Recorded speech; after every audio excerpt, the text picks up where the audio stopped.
Alrighty, back in the garage with Habanero. Today is day 11 of the 1441 Nitrous Busa build. It's also one of the best days of the year because it's my birthday. So, moving right along today, the only thing I did really was get the block off. And I wanted to go ahead and show you guys this because I know it can be kind of terrifying if you've never done it before. And hey, this is the first time I've pulled the block, okay? So I'm right here along with you. Now, it goes on there. Let me get you like that, okay? Just like that. Pistons go inside, yada, yada.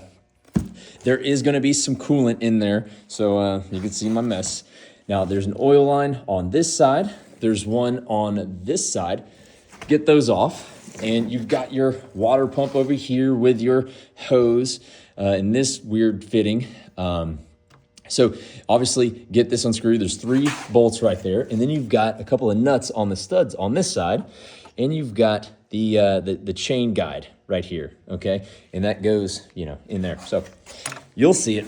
But what you'll do, because there's tension on the chain guide, so you'll kind of squeeze it like this and pull up on the block, okay? Now I did take a little flathead and kind of pried it just a shade right on this side. And once I could get a little grip underneath, I just kind of popped it, and it came right off. This literally took 10 minutes, and about 8 of those minutes was looking for the right size socket, okay? So it's not difficult at all. And while I got it right here, I wanted to show you guys the difference between the Gen 2 block and a Gen 1 block. So see right here, these little cutouts, all right? Remember, this flips over and goes on top where the pistons go in. Gen 2s have this little cutout.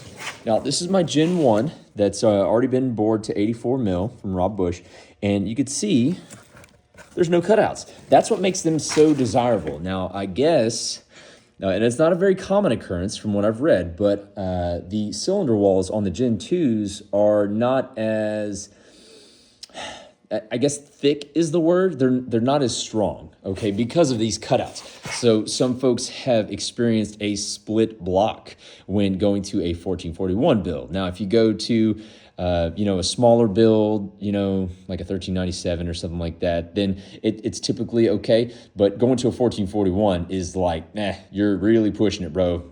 You might as well pick up a Gen 1 block. And these are so cheap on eBay, like 170 bucks, okay?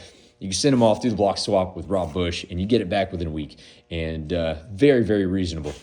So that's the difference. And that's where we're at. The next thing we're going to do is get started on splitting the cases. And hope you join me for that. Be kind, and I'll see you in the garage.